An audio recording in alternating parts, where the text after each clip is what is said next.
बिस्मिल्लाहिर्रहमानिर्रहीम, अस्सलाम वालेकुम। आप देख रहे हैं चौथा सुतून। मैं हूं जवाद फैज़ी। आपके लिए ये प्रोग्राम लाहौर स्टूडियो से पेश किया जा रहा है और जिसकी वजह आप सबको मालूम है। पूरी दुनिया की निगाहें, नज़रें पाकिस्तानियों की बिलखुसूस इस चीज़ पर मरकूज़ थीं कि पंजाब के अंदर क्या होगा। एक तरफ दावे ये थे कि हमज़ा शहबाज वज़ीर आला नहीं रहेंगे, दूसरी जानिब ये पहले से ही कहा जा रहा था कि नहीं, इस तरह नहीं होगा, आसानी से ये मामला ऐसे नहीं चलेगा। मेरी दानिश में मामला अदालतों की तरफ ही जाएगा, लेकिन इस वक्त जो सूरत हाल है उसमें ऐसी एक शख्सियत जिन्होंने अपने एक अज़ीज़ को सीने से लगाया, बेटा भाई बनाया और उसको उसकी नकाब कुशाई कराई पूरी दुनिया के सामने, और वो थे परवेज़ इलाही, जिनको लेके चल रहे थे जनाब चौधरी शुजात हुसैन। इस उम्र में जब वो बीमारी की हालत में इस्लामाबाद का सफ़र भी करना पड़ा और फिर उन्हें वो कौल विचार और हलफ देने के बाद जिस तरह वो उनके ऊपर कुछ गुज़री, उसका अहवाल पहले भी कई दफ़ा बयान हो चुका है कि इस उम्र में अब वो अपने की कही हुई बात पे वो किस तरह, और वो भी अगर हलफ और दुआए खैर हो जाए तो कितना मज़ा आता परवेज़ इलाही साहब आज इधर से वज़ीर आला होते, लेकिन नहीं हुए। और सियासत में ऐसे ही होता है। इलेक्टिबल्स के लिए हमने जहाज़ों की आनी जानियाँ देखी और इलेक्शन से पहले भी हमने माहौल देखा, बाद में भी देखा, मजबूरियाँ भी बयान की गई कि फिर क्या करूँ, हुकूमत नहीं बनती, इलेक्टिबल्स तो चाहिए। और फिर उन इलेक्टिबल्स को जो इज़्ज़त दी गई और जिस तरह उनकी आवाम में नकाब कुशाई और मुँह दिखाई जोगा नहीं छोड़ा गया कि ना उनके मसले हल हुए, ना कोई ऐसी चीज़ सामने आ सकी कि वो लोग दोबारा आवाम में जाके जस्टिफाई कर सके कि बड़ी कानून साजी हो रही है। ऑर्डीनेंस तो आ रहा था। लिहाजा इस सारे माहौल में Punjab, there is no doubt about it, कि अहमियत का हामिल है। बाकी सूबे भी उसी तरह ही बाहमी शीरो शकर है हम सारे इंशाअल्लाह, लेकिन पंजाब की बात हो, फिर पग की बात हो, और पता नहीं तख्त लाहौर दिया गल्ला बड़ा कुछ कहा जाता है, अखबारात हो या इलेक्ट्रॉनिक मीडिया हो, इसी पे बात करेंगे कि ये की होया। और वो शख्सियत जो हर बात पे कहती थी मिटी पाओ, उन्होंने इस दफ़ा मिटी नहीं पाई, और वो बतौर जमात के सरबराह के उन्होंने जो लिख दिया कि ये अरकान इधर वोट नहीं देंगे, पार्टी की लाइन ये है, फ़ैसला ये है। उसके बाद की सूरत हाल पर बात करेंगे। सीनियर सहाफ़ी, सदर लाहौर प्रेस क्लब जनाब आज़म चौधरी, बहुत शुक्रिया आपके आने का। किसी तारीफ़ के मोहताज नहीं है, आप सबसे आगे बढ़ के ख़बरें दिखाने और ब्रेक करने वाले नौजवान को जानते हैं, जो मोटा मार के भी लंघ जाता है, वो आसिम नसीर, बहुत शुक्रिया आपका। हम एक फ़ैमिली है नाजरीन, और इसीलिए मैं उसका कोई फ़ायदा उठाता हूँ अपने दोस्तों भाइयों से, सीनियर जूनियर से, कि हमारी दोस्ती रहनी चाहिए। और यही हम चाहते हैं कि अगर हम तीन लोग बैठे हैं तो अहले सियासत भी मुल्क की उसको अहमियत दे के बैठ जाए तो चंगे रहेंगे, वरना मामला ख़राब होगा। क्यों चौधरी साहब, मेरी बात सही है या नहीं? बहुत शुक्रिया फैज़ साहब। पहले हम इलेक्शन की मेरा हाल बात करें कि जो कुछ हुआ, कैसे हुआ, क्या हुआ।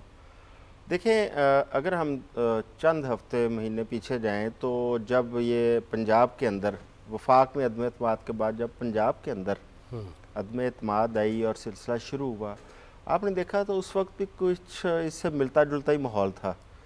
उस वक़्त आज चौधरी परवेज़ इलाही जो वज़ारत आला के उम्मीदवार थे, स्पीकर थे, इनकी जानब से कुछ रुकावटें खड़ी की गई, जिसकी वजह से कोई असम्बली के अंदर बहुत बदनज़मी भी हुई, लड़ाई झगड़ा हुआ, चोटें लगी। वो दूसरी साइड पर मज़ारी साहब को भी लगी, इधर चौधरी परवेज़ इलाही साहब को लगी। ये सारी चीज़ें ये बड़ी तकलीफ़ दे थी कि हमारी असम्बलियों के अंदर जब पूरी कौम जिनको देख रही है वहाँ पर ये हालात देखने में मिले। आज उसी की कंटिन्यूटी थी। देखिए, उसके ज़िमनी इंतखाबात होते हैं, उसके बाद कोर्ट ऑर्डर के मुताबिक आज 22 को इलेक्शन है, जो बज़ाहिर नज़र आ रहा था कि ये इलेक्शन सीधा सीधा चौधरी परवेज़ इलाही के हक़ में जा रहा है, क्योंकि काफिले के 10 और 168 उधर से, और जो ज़िमनी इंतखाबात में आए, देखें 188 का फिगर जो कहा जा रहा था, लेकिन एक ऐसा उसमें मोड़ आया कि जिसकी कोई बंदा तवक्को नहीं कर रहा था। मैं गड्डी उसे छोड़ा ये यहाँ से शुरू होती है असल सियासत। आप देखें कि 10 मेंबर्स काफ लीग के होते हैं। काफ लीग के सरबराह चौधरी शुजात हुसैन, जो चौधरी परवेज़ इलाही के बहनोई भी हैं, करीबी रिश्तेदार, और दोनों सारी ज़िंदगी दुख सुख के साथी। और हम लोगों ने जो पूरी ज़िंदगी लाहौर के अंदर उनकी सियासत देखी, हमें ये एक सोच पाई जाती थी कि ये एक बड़ा मसाली रिश्ते हैं इनके, ये ख़ानदान बड़ा मजबूत है, लेकिन आज हमने देखा कि सियासत ने वो ख़ानदान भी तकसीम कर दिए।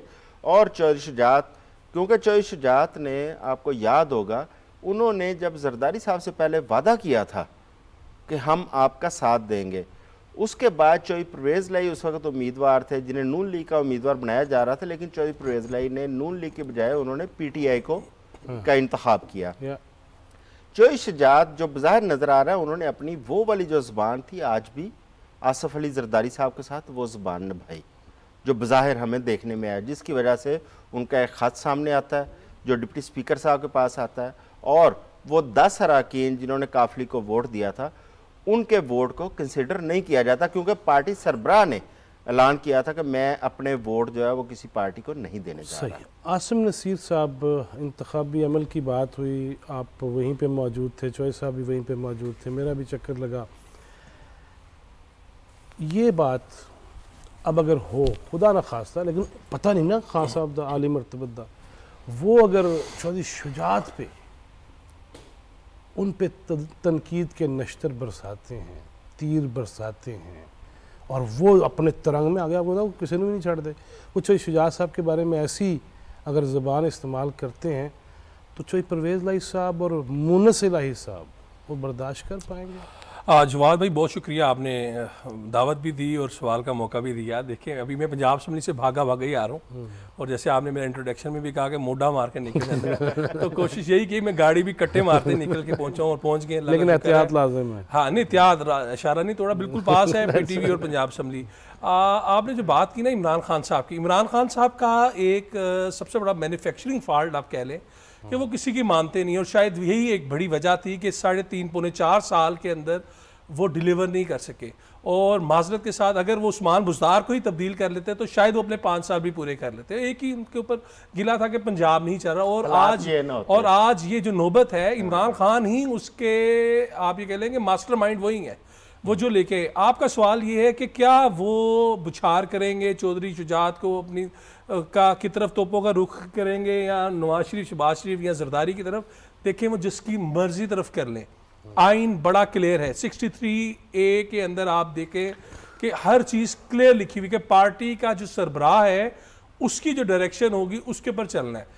चौधरी परवेज़ इलाही साहब, ये वही शिक्के नहीं है जिसकी वजह से सादिक अमीन का सर्टिफिकेट भी सर यही है ना, ये 25 लोग क्यों हुए, ये 20 जो ज़िमनी इंतखाबात हुए, इसी केस में ना सुप्रीम कोर्ट का केस भी बड़ा अहम है, और उसके अंदर भी पार्टी सरबराह का, लीडर ऑफ द पार्टी का ही उसमें मेंशन किया हुआ है।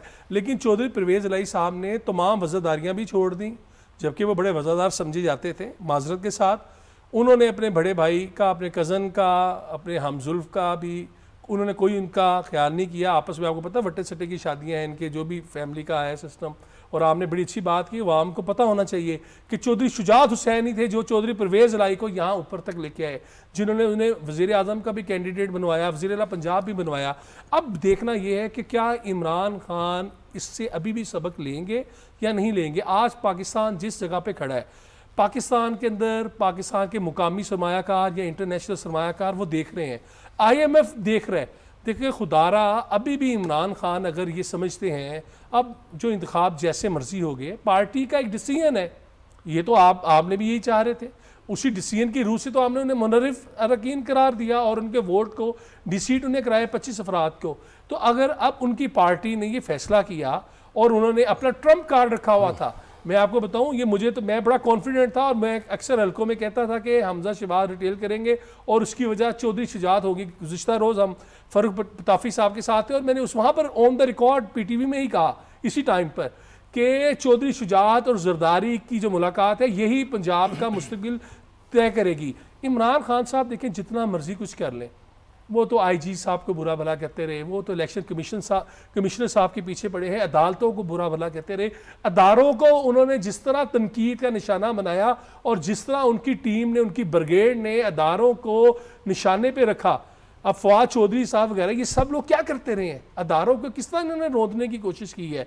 और एक तरफ आप परवेज़ इलाही साहब स्पीकर पंजाब असम्बली होते हुए उन्होंने SOP कल गुज़िश्ता रात जारी करवाए कि कोई भी गेस्ट अलाउ नहीं होगा। बदकिस्मती देखिए कि पंजाब असम्बली के अंदर बेतहाशा वो गार्ड्स को अननोन लोगों को लेके गए, लेकिन अल्लाह का शुक्र है वहाँ पे कोई ऐसा वाक़या नहीं हुआ। मैं समझता हूँ ये भी पंजाब की सियासत की भी, पाकिस्तान की सियासत के लिए अच्छा हुआ कि कम से कम कोई बदमज़गी नहीं हुई। एक कागज़ के नोट के ऊपर जो उनका आइनी हक था, जो जमहूरी हक था, उन्होंने पार्टी के सरबराह ने वो फैसला किया। यही तो सारे और कह अब रहे मैं बताऊं, अब देखिए क्लेम भी सारा तो यही है ना इस वक्त कि जो पार्टी हेड करेगा वही होगा और हर बंदा पाबंद है जो उस पार्टी का मेंबर है। जी तो बिल्कुल, फिर तो बाइंडिंग उसके पर है। बाइंडिंग है ही। इमरान खान साहब ने की जो डायरेक्शन थी, बेशक वो उसका नहीं निकला था। जब 2 तारीख को भी ये इजलास बुलाया गया, उस वक्त भी जब ये मुनरिफ अरकान आए थे, उस वक्त भी यही बात हुई थी कि यार पार्लिमानी पार्टी का कोई इजलास नहीं हुआ, ये लेकुना यहाँ पर रह गया, ये चीज़ें हुई। लेकिन सुप्रीम कोर्ट ने बड़ी चीज़ें वाजे कर दी और अब ये मुकाफात अमल है इमरान खान के लिए। आजम शाह साहब, जिस तरह सुप्रीम कोर्ट भी जाएंगे, बाबर अवान साहब ने ये फरमा दिया है और उसके बाद एहतजाज है, मुसलसल चल रहा है, लेकिन मैं फिर उधर ही आऊँगा। मेरी मुलाकातें हुई बरदरम सालिक हुसैन साहब से और मैंने अजराह मजाक, जिस तरह हमारी फ्रैंकनेस में आदत होती है कि अच्छा फिर सुनाओ जी चौधरी जी फिर की बढ़िया, तो उन्होंने उस पर भी हंसते हुए भी कहा कि नहीं, इस टॉपिक पे मना किया गया, हम कोई ख़ानदानी चीज़ पे बात नहीं करेंगे। दूसरी जानब मैं देखता हूँ कि मुनस इलाही साहब वो फ्रंट फुट पे खड़े हैं, बल्कि 2-3 आगे होके खड़े हैं। तो वो इस चीज़ को अगर हम देखें लाहौर में बैठ के, तो काफ लीग और चौधरी साहबान क्या देख रहे हैं आइंदा चल के? खलीज मज़ीद वाज़े और अब तो क्लियर हो गया है। देखें पार्टी जो है ना वो वाज़े एक तकसीम उसके अंदर नज़र आ रही है और मेरा ख़्याल है कि ये दोनों अतराफ़ में उतना ही नुकसान है, किसी एक का नुकसान नहीं है। पार्टी के साथ साथ आज ख़ानदान भी तकसीम हुआ है। एक जो अभी थोड़ी सी कोई बेहतर एक चीज़ हमें नज़र आ, जिस तरह आपने मोना साहब का और सालक साहब का जिक्र किया कि वो फैमिली के हवाले से अभी हमें कोई ऐसी बात सुनने में नहीं आई कि एक दूसरे पे उन्होंने कोई कीचड़ उछाला हो या इल्ज़ाम लगाया हो। लेकिन जो चीज़ें आज देखने में मिली हैं, जहाँ तक चीज़ें पहुँच चुकी हैं, मैं समझता हूँ कि जो एक सियासी कैरियर था काफ लीग का, वो आज उसको बहुत बड़ा एक धचका लगा है। अब देखें ना, ये मामला अदालत में जाता है। अगर अदालत के अंदर हम जो प्रीवियस हमारे सामने जो एग्जांपल्स हैं कोर्ट्स की, उनको अगर हम देखते हैं, डी सीट 25 लोगों को होते हुए हमने देखा। अगर इस मामले में आज उन लोगों ने 10 लोगों ने वोट दिया है चौधरी परवेज़ लाई को, पार्टी सरबराह कह रहे हैं कि हमने वोट नहीं देना, तो इसलिए वो पार्टी डिसिप्लिन की खिलाफ वर्जी गिना जाएगा। अगर अदालत उनको डी सीट कर देती है तो फिर मुझे बताएं कि काफली कहाँ खड़ी है? वो पीटीआई वाले को टिकटें दे देगी या नहीं? टिकटों बात सिर्फ टिकटों पीटीआई के जो जिस तरह मुस्लिम लीग नून, देखें जब जो मुनहरिफ अरकान थे उनको टिकट दिए गए तो उसका देखें उसका रिजल्ट क्या आया। पीटीआई भी टिकट दे के तमाशा देख ले, क्योंकि लोगों के अंदर इस चीज़ को अब अच्छा नहीं समझा जा रहा, इनहराफ को, पार्टी डिसिप्लिन की पाबंदी को लोग उसको अच्छी नज़र से देखते हैं। चाहे वो काफ लीग हो, चाहे पीटीआई हो, चाहे नून लीग हो, अपनी पार्टी के साथ जो आपकी एक कमिटमेंट है उसको निभाना चाहिए। एक तरफ आसिम ये बात हुई कि ये सारा आप जिस तरह कह रहे हैं कि आइनी कानूनी बात है, लेकिन दूसरी जानब जनाब किबला का जो बयानिया है उसमें वो इन सब चीज़ों को पता नहीं कहाँ कहाँ मिला रहे हैं, मिली भगत कर रहे हैं, साजिश कर रहे हैं, एक्स वाई से अब मेरा ख्याल है वो जी तक जाएंगे, क्या करेंगे?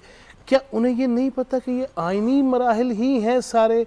जब जब वो इक़्तिदार में आए और उसके बाद हमने चेयरमैन सेनेट का इलेक्शन भी देखा, बड़ा कुछ देखा, इस्लामाबाद में बैठ के जो साहब हम इकट्ठे भी गए कई दफ़ा, लिहाजा उसमें इन्हें समझ नहीं है।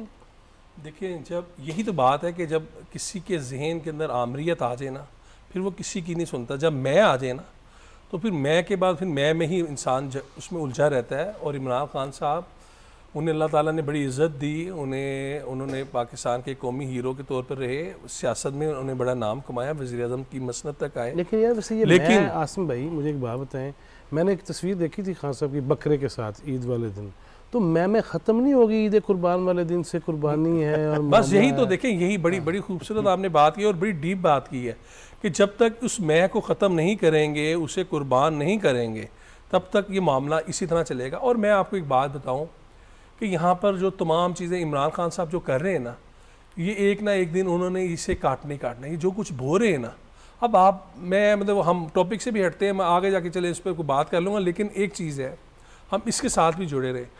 चौधरी शुजात हुसैन अगर किया है, अगर एक फ़ैसला किया है तो क्या गलत किया है? अगर आप यहाँ चौधरी आज़म चौधरी साहब बैठे हमारे प्रेस क्लब के सदर हैं, बीइंग इनके पार्टी एक ग्रुप है इनका, अगर ग्रुप के हेड के तौर पर या इनके जो ऊपर सुपर हेड हैं वो कोई डिसीजन लेते हैं तो ये उसे ओबे करेंगे। ठीक है, हम अब ये हमारे प्रेस क्लब के सदर हैं, हम किसी और ग्रुप में भी हों लेकिन हम हमारे ही सदर हैं सबके।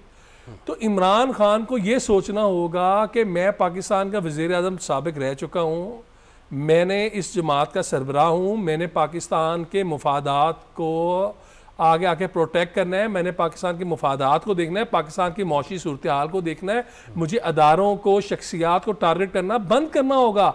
देखिए प्रोपोगेंडा जो है ना, उसे जितना मर्जी आप बढ़ा लें, प्रोपोगेंडा ही होता है।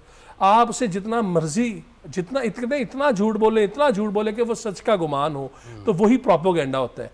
हकाइक इनके पास कुछ नहीं। अब आप जितना मर्जी शोर कर लें, 10 सीटें तो देखें ना, पार्टी सदर तो चौधरी शुजात हुसैन साहब है और जनरल सेक्रेटरी जो है वो तारिक बशीर चीमा साहब हैं।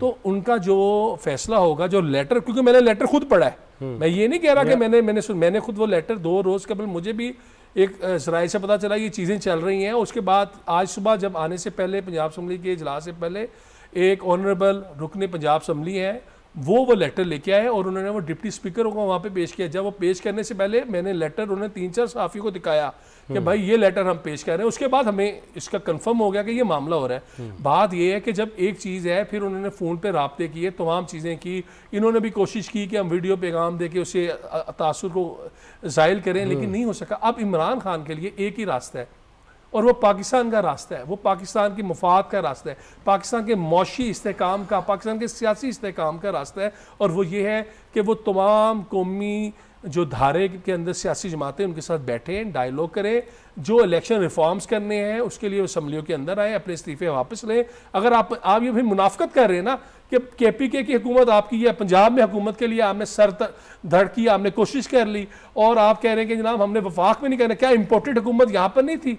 क्या इम्पोर्टेड हुकूमत अगर आप बात कर रहे हैं तो MNAs वहाँ के नहीं आपके होंगे। सिस्टम अगर आपने चलाना है तो सिस्टम के लिए आप सिस्टम के अंदर जाएं।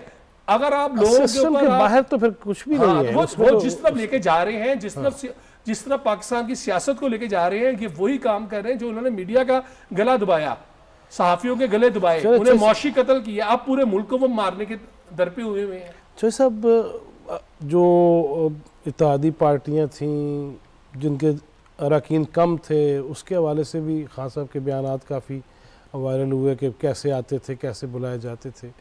एक तरफ इतना रुकन, एक तरफ 10 रुकन, एक तरफ उसका घर, एक तरफ वो, तो वो उसके अंदर क्या PTI वालों ने जो वोट तो चले दे दिए, गुजरी नहीं होगी कि सानू कटिया वांग कसाइयाँ के ये क्या करा रहे हैं PTI जमात ये। और 10 कल इसी जगह पे बैठ के हम PTV के एक प्रोग्राम में ये चीज़ डिस्कस कर रहे थे कि 10 अरकान की पार्टी को वज़ारत आला ऑफ़र की गई है।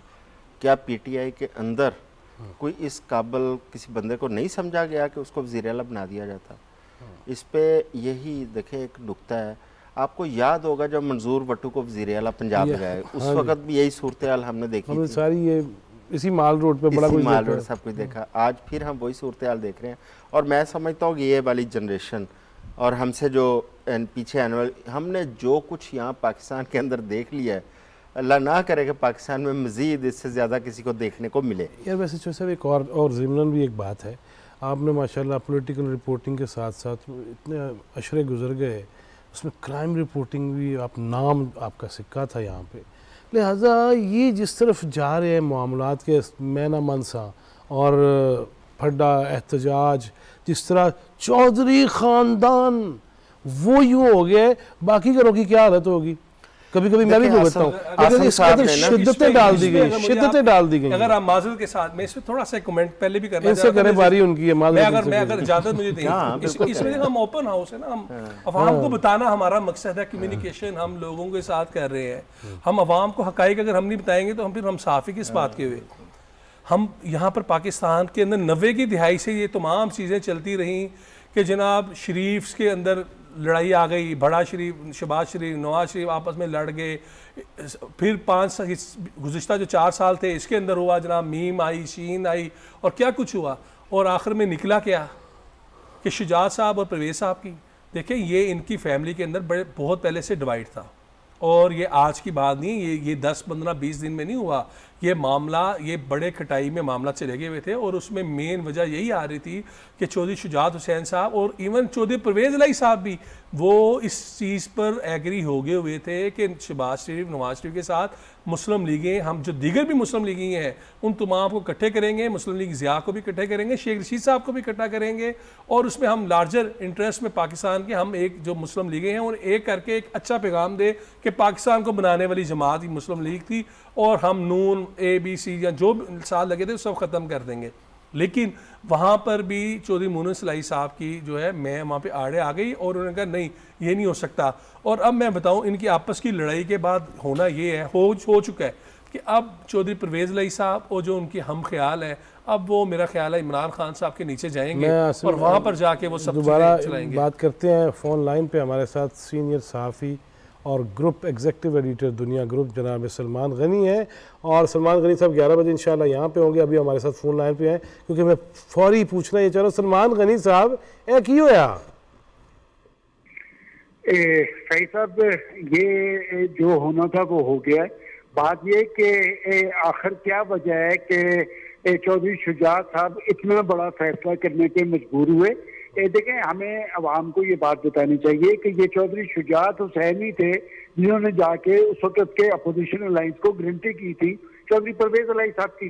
बुनियादी तौर पे असद जरदारी साहब ने ही चौधरी परवेज़ इलाही साहब को अपना कैंडिडेट बनाया था, और जहाँ तक ये लेटर वाली बात है तो ये एक सदारती रेफरेंस था जो सुप्रीम कोर्ट में पेश किया गया था, और सदारती रेफरेंस की बुनियाद पर ही कोर्ट ने फैसला दिया था कि पार्टी प्रेसिडेंट जो डायरेक्शन देगा वो पार्टी उसमें अमल करने की पाबंद होगी, और इसी बुनियाद पर ये लेटर जारी किया गया है। और देखें इसमें असल चीज़ है रूलिंग, कि खुद आज की जो अपोजिशन है वो स्पीकर की रूलिंग को कि वो कहीं चैलेंज नहीं हो सकती, तो आज जो इख्तियार दिया था डिप्टी स्पीकर को वो पाकिस्तान की अदालतें उसने दिया था। देखिए भाई साहब हमारा बड़ा सियासी अलमिया ये है कि जो फैसले ऐवान के अंदर होने चाहिए थे, जो फैसले पाकिस्तान के अहले सियासत को करने चाहिए थे, वो आज पाकिस्तान के दूसरे अदारे कर रहे हैं। आखिर कौन सा माइंडसेट ऐसा आ गया है पाकिस्तान में पिछले 5-7 साल के अंदर कि हर जगह पे डेडलॉक मौजूद है, एक नफरतों को फरोग दिया जा रहा है, बातचीत के अमल से गुरेज है, ये सियासी डायलॉग नहीं हो पा रहा। बिल्कुल उस माइंडसेट को तलाश करने की जरूरत है, और इस वक्त जरूरत इस बात की थी कि पाकिस्तान के अहले सियासत मिलकर पाकिस्तान को दरपेश बड़े मुआशी चैलेंज से निपटने की कोई लाहेमल अख्तियार करते, लेकिन पाकिस्तान के अंदर एक इंतशार और खलफशार की सियासत को फरोग दिया जा रहा है। क्यों दिया जा रहा है? देखिए बात यह कि अगर 2018 के अंदर पंजाब के अंदर एक सीटी पार्टी जो थी वो पाकिस्तान मुस्लिम लीग थी, और उस वक्त क्या किया गया, उस वक्त एक जहाज रक्षे की तरह चलता रहा, लोगों को बनी गाला पे बुलाया गया, उन्हें पट्टे डाले जाते रहे। तो ये क्या पाकिस्तान के अवाम ये नहीं जानते? मैं समझता हूँ आज जरूरत इस बात की है कि पाकिस्तान को आगे की तरफ ले जाया जाए। अगर इमरान खान साहब की कोई रिजर्वेशन है तो खान साहब आए ना, बैठे पार्लियामेंट को बुरे कार लाएं, पाकिस्तान के अंदर इंतखाबी इस्लाहात करें, पाकिस्तान को मुआशी हवाले से बेहतरी की तरफ ले जाने के लिए लोगों के साथ बैठे। और आज का प्राइम मिनिस्टर माजी में अपोजिशन लीडर था, उसने ऐवान के अंदर अपना हाथ बढ़ाया था उस वक्त के प्राइम मिनिस्टर के सामने, और ये कहा था कि आए हम बैठ के चार्टर करते हैं इकोनॉमी के और मैं आपके साथ ताउन करूंगा। उनका हाथ झटक दिया गया। अब वही प्राइम मिनिस्टर नेशनल डायलॉग की बात करता है, और ये जवाब में चोर और डाकू के ताने देते हैं। इस तरह नामुल्क आगे जाते हैं। सलमान गनी साहब मुझे ये बताइएगा, सलमान गनी साहब मैंने पहले भी ये सवाल किया है अपने दोस्तों से कि खान साहब अब भी कह रहे हैं कि उनकी तकरीर जो शुरू है उसमें कि मैं हैरान हूँ। डेफिनेटली बंदा परेशान तभी होता है जब पहले हैरान होता है, और वो हैरान भी हैं और वो मानने को तैयार नहीं है। अदालत का रास्ता इख्तियार करेंगे, सुप्रीम कोर्ट की टलियाँ भी खड़काएंगे, इस्लामाबाद या लाहौर हाई कोर्ट में भी आपको ये चीज़ें मिलेंगी अगर अदालती महाज पे जा रहे हैं। आपने बिल्कुल ये दुरुस्त फरमाया कि काश के अहले सियासत और पार्लियामेंटेरियंस अपने फैसले वहाँ करें। लेकिन मैं ये पूछूंगा कि अगर खान साहब जिस तरह पहले ना बड़ा ना छोटा और सबको रगेज जाते हैं, वो जनाब चौधरी शुजात हुसैन को इस उम्र में जब उन पर तनकीद करेंगे तो क्या परवेज़ इलाही साहब और मुनिस इलाही साहब बर्दाश्त कर लेंगे या थोड़ी सी ज़रा हिलजुल दिखाएंगे? देखें, जहाँ तक के चौधरी शुजात साहब के लेटर की बात है, मैं आपको पहले बता चुका हूँ कि चौधरी शुजात साहब ने अपने वादे का पास रखा है कि जो बात उन्होंने तय की थी वो उस पर कारबंद रहे हैं। चौधरी परवेज इलाही साहब, फैज साहब एक्चुअल अपोजिशन के कैंडिडेट थे। क्या आपके दोनों मेहमान जानते हैं कि यहाँ पर अदम एतमाद पंजाब में उस्मान बुज़ार के खिलाफ किसने मूव की थी, और उसके बाद दोपहर के बाद वो बनीगाला चले गए। ये तो उन्हें देखने की जरूरत है ना कि वो किसकी कॉल पे गए थे। और फिर मैं ये बात कहना नहीं चाहता, वो कहते ना कि नमाजें बख्शवाने गए थे और रोजे गल में पढ़वा लिए, कि अब तो वो स्पीकर भी नहीं रहे, वो तो चीफ मिनिस्टर बनने जा रहे थे, तो इस वक्त तो वो स्पीकर भी नहीं रहे। लिहाजा उन्हें ये बात जरूर देखनी चाहिए। और मैं समझता हूँ मुल्क जो होते हैं वो आइन और कानून के पाबंद होते हैं, वो आइन और कानून पे अमल पैरा होकर आगे की तरफ बढ़ते हैं। यहाँ तक इमरान खान साहब की सवाल है कि जी आपने कहा कि चौधरी शुजात साहब को पढ़ेंगे, तो वो तो सबको पढ़ रहे हैं। वो अफराद हैं, वो पाकिस्तान के इदारों को भी बिलवास्ता तौर पे और बिलावास्ता तौर पे टारगेट कर रहे हैं। और मैं ये समझता हूँ कि जिन्होंने इमरान खान को मसनद इक़्तिदार पे बैठाया था, जिससे भी, वो सब भुगत रहे हैं। कि बात यह कि ऐसे नहीं होता, सियासी तर्जुमा जो होता है वही इम्पोर्टेंट होता है। और फैसले जो है अगर ऐवानों के अंदर होंगे तो मुतबर होंगे। आप अपनी दाढ़ी दूसरे के हाथ में पकड़ाएंगे तो उसमें आपके लिए अच्छा नहीं होगा। मैं समझता हूँ आज जो पंजाब असेंबली के ऐवान में हुआ है, आज डिस्कस होनी चाहिए स्पीकर की रोलिंग। अब ये मामला कोर्ट के सामने गया और कोर्ट का मैंने आपको हवाला दे दिया है कि सदारती रेफरेंस जो दायर किया गया था डॉक्टर आरिफ अलवी साहब की तरफ से, उसमें कोर्ट डिसीजन दे चुकी है कि जो पार्टी लीडर का फैसला होगा वो इम्पोर्टेंट होगा।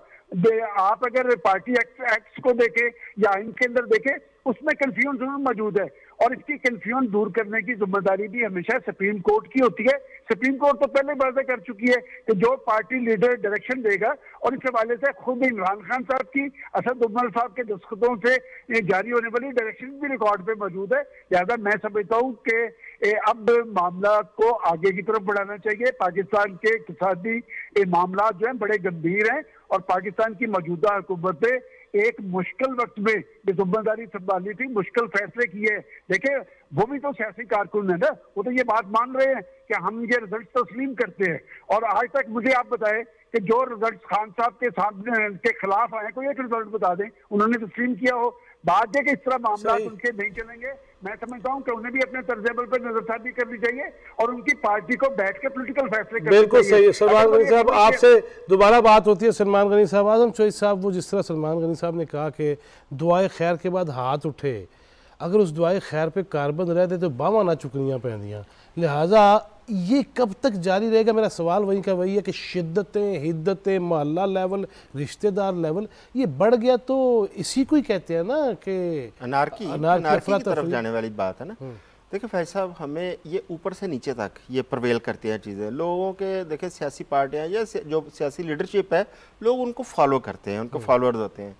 अब अगर लड़ाई ऊपर वाली सतह पे, जिस तरह खान साहब के आप जलसे जुलूस देखते हैं, जिस तरह खान साहब लोगों को इसमें लोगों को उनके जज्बात को जो है ना उनके साथ खेलते हैं, उभारते हैं, उनको तरगीब देते हैं, तो लिहाजा वही चीज़ें हमें नीचे देखना। आप देखते हैं आज इसके ऊपर हम ऐसी ऐसी चीज़ें देख रहे हैं, ऐसी ऐसी गंदगी देख रहे हैं कि हमारी रूह कांप जाती है कि आप लड़ाई को इतना नीचे तक इतना सीरियस ले आए हैं। और वो गली मोहल्ले में, जिस तरह आप कह रहे हैं, गली मोहल्ले के अंदर लड़ाई बढ़ती जा रही है। और इसी लड़ाई मैं समझता हूँ कि यही लड़ाई है जो आज हमें ख़ानदानों को तकसीम करते हुए नज़र आ रही है। सलमान साहब ने और आसम साहब ने बड़ी अच्छी एक बात की। देखें इस वक्त हमें मुआशी सूरत-ए-हाल जो सबसे बड़ा हमें चैलेंज है इस पाकिस्तान को, हमने जब से होश संभाला है, हमने पाकिस्तान की इतनी बुरी मुआशी सूरत-ए-हाल पहले नहीं देखी। जब ये गवर्नमेंट आई, इसने मुईशत के लिए लड़ना शुरू किया। वज़ीर आज़म, वज़ीर ख़ारजा और वज़ीर ख़जाना, आप देख रहे हैं मुसलसल बैरूनी दौरे, दोस्त ममालिक के पास जा रहे हैं, डोनर एजेंसियों के पास, IMF के पास जा रहे हैं, सिर्फ किस लिए कि पाकिस्तान को एक दफ़ा मुआशी तौर पे खड़ा कर लें। और मैं इस पर ना वज़ीर आज़म को इस पर बड़ा, मैं समझता हूँ कि उनका बड़ा एक काबिल तारीफ़ अमल है।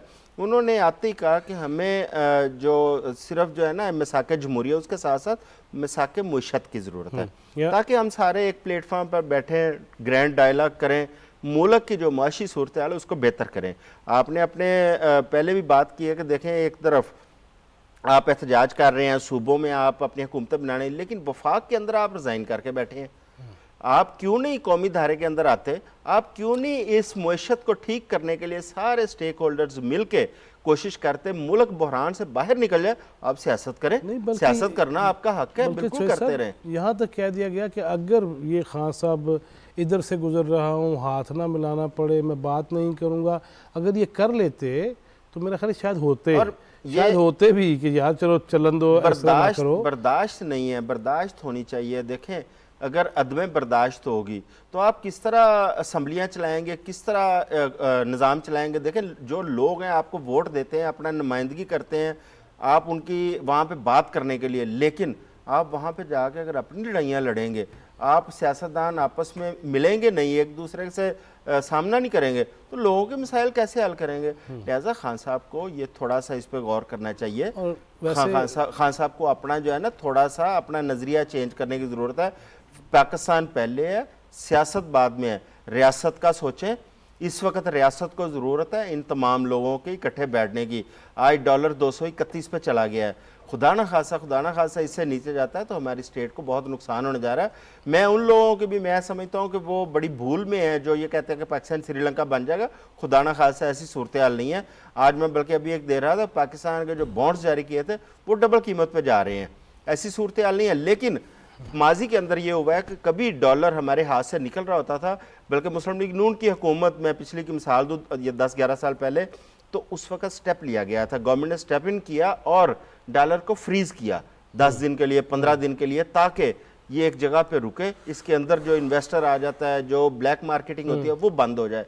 एक दफ़ा स्टैंड कर जाए इकोनॉमी, उसके बाद फिर ओपन मार्केट में ले जाते हैं। इस वक्त ज़रूरत है कि हुकूमत इंटरप्ट करे और अपना रोल अदा करे इसको रोकने के लिए, ताकि इस वक्त जो एक गैर यकीनी की सूरत हाल है वो ख़त्म हो। उसके साथ साथ फिर हम ऐसी पॉलिसीज़ मतलब माजी में भी दी हैं, अभी गवर्नमेंट ने इम्पोर्ट पॉलिसीज़ के ऊपर बहुत ज़्यादा गवर्नमेंट ने तवज्जो दी है, उनको मज़ीद आगे लेके चलें ताकि डॉलर एक दफ़ा थोड़ा खड़ा हो जाए, पाकिस्तानी रुपया मजबूत हो, पाकिस्तान की इकॉनमी चलती रहे।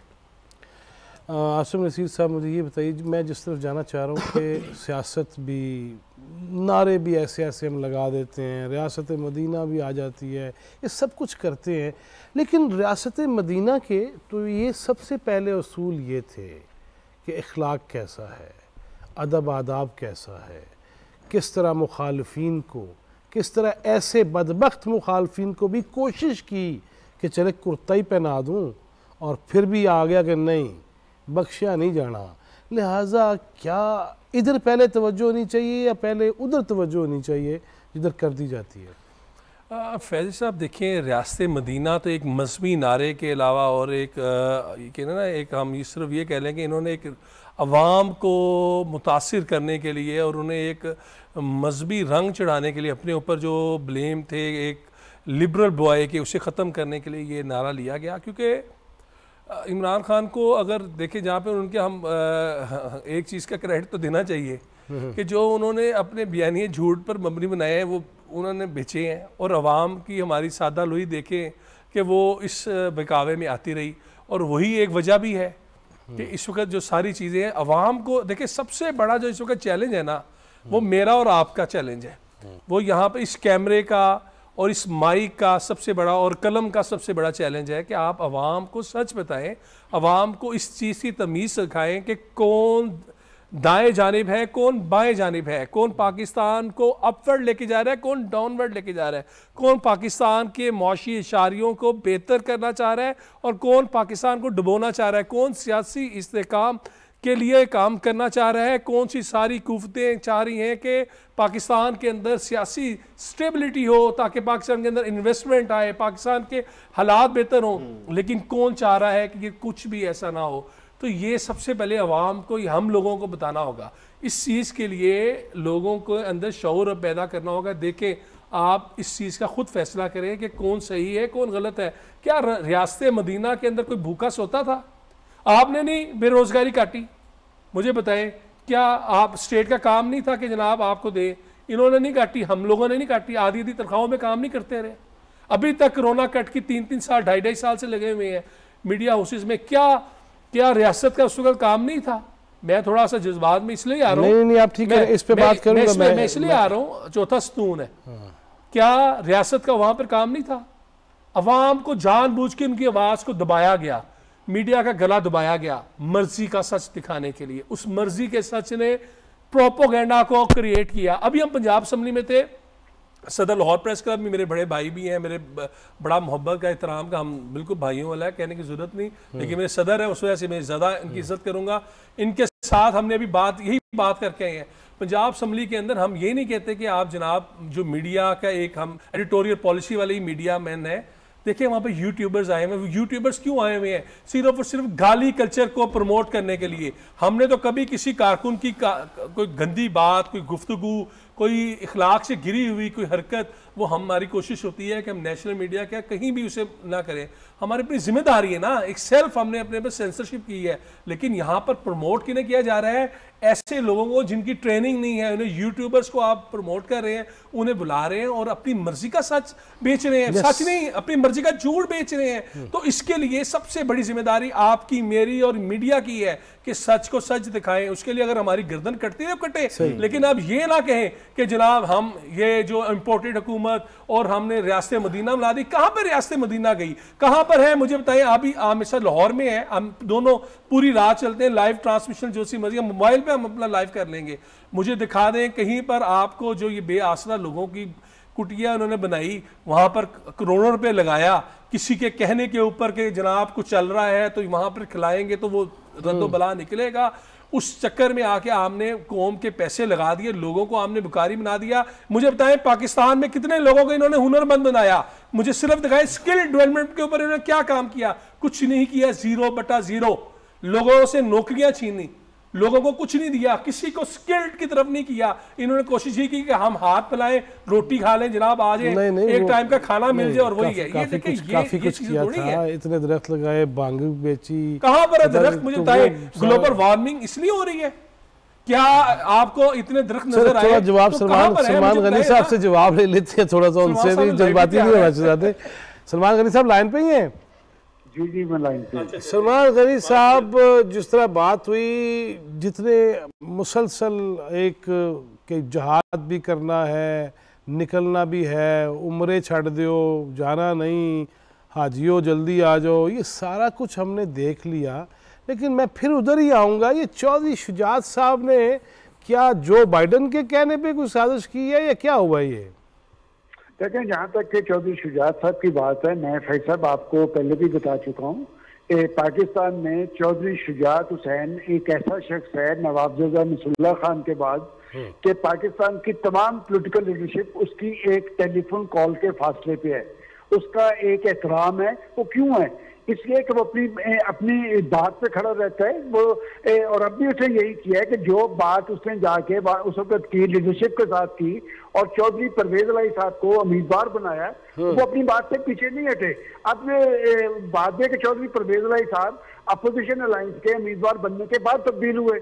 और मैं समझता हूँ कि जिन्होंने भी उनको टेलीफोन कॉल की है या जिन्होंने उन्हें मिसगाइड किया है, उसका नुकसान ये हुआ कि वो ना सिर्फ ये कि वो वज़ीर आला नहीं बन सके, बल्कि वो स्पीकरशिप से भी जाते रहे।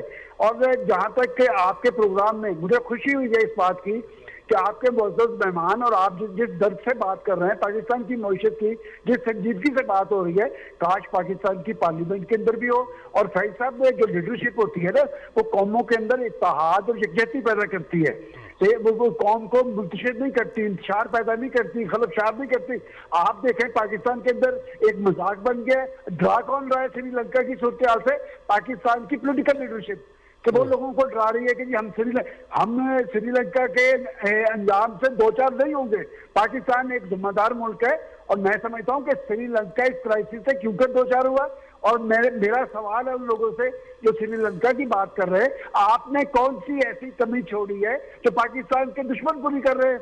आप पाकिस्तान के अंदर रह रहे हैं, पाकिस्तान के अंदर सियासत कर रहे हैं, पाकिस्तान ने आपको वज़ीर आज़म बनाया है और आप पर पाकिस्तान से ही असरअंदाज होने की कोशिश कर रहे हैं।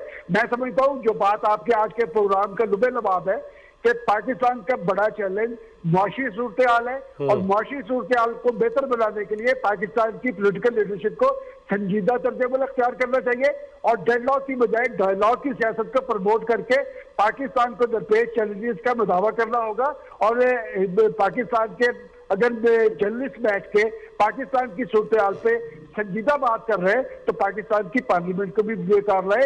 ये पार्लियामेंट का भी अदारा है, ये पाकिस्तान का सबसे मुस्लिम अदारा है, सबसे मजबूत अदारा है। आप यहाँ पर नफरतों को प्रमोट कर रहे हैं, आप पाकिस्तान के अंदर सियासी मुखालफिन को अपना रोल अदा नहीं करना देना चाहते, आप नफरतों को फरोग दे रहे हैं। देखिए हमारे पास एक क्रेडिबल लीडरशिप थी और हमने पाकिस्तान हासिल किया। इस्लामिया ने हिंद को पता था कि कायदे आज़म मोहम्मद अली जिन्ना जो बात कर रहे हैं वो दुरुस्त कर रहे हैं, और वो एक मिसाल दी जाती है कि एक मंचला उसके जलसे में मौजूद था और वो नाच रहा था। किसी ने उसे पूछा कि तुम्हें कायदे आज़म की बात समझ आ रही है?